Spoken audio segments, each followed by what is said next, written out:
Hey everyone, how you guys going? Today I'm sharing some of my favorite calves exercises with you guys to gain mass in the lower part of your legs, and these can easily be done at home. Now you guys mostly have seen this basic standing calf raises in my previous videos, which is a great exercise. This variation of feet facing forwards works on your complete calf muscle, so it's a great variation to add to your routine. And of course, if you want to challenge yourself more, then be sure to add some dumbbells to this exercise and keep on increasing the weights as you progress. Now to focus a bit more on the inner part of the calf muscles, you can point your toes outwards slightly at about 45 degrees angle and then perform the raises. Now the top tip here is to keep the movement nice and slow to ensure the muscle stays under tension for longer and you get more chance to work on that mind to muscle connection so that you can ensure you're squeezing them calf muscles in every single repetition.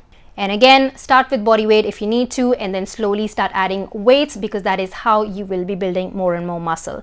Now, together with that, always make sure that you support your workouts with surplus calories.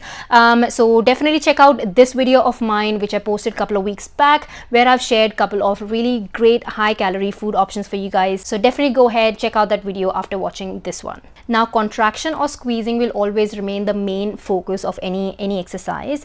But at the same time, we want to add a full extension to the muscle as well, which of course you can achieve by adding a slight elevation under your foot, so you can go deeper in the lowering part of the exercise to feel a good stretch in the muscle. Now I'm using a stool here, but any kind of slightly raised platform would do the job here. And again, as you progress, be sure to throw in some dumbbells to this exercise to again challenge yourself further. I love this seated variation of calf raises, as here I can perform the raises without having to worry about balancing myself and whatnot, which means I can then add a pause at the top of the movement in every single repetition to get an extra squeeze in every single repetition by pausing the movement at the top. And also I can perform this exercise with heavier weights since I don't have to lift the weights. So there you go guys, go ahead and add these variations and make sure to keep rotating between these variations on your leg days and start growing your calf muscle. Now be sure you're staying patient with growing your calf muscles, as they are smaller muscles, which means they can take a little longer to show any kind of visual change. Alrighty, on that note, I am going to see you guys next time. Bye guys.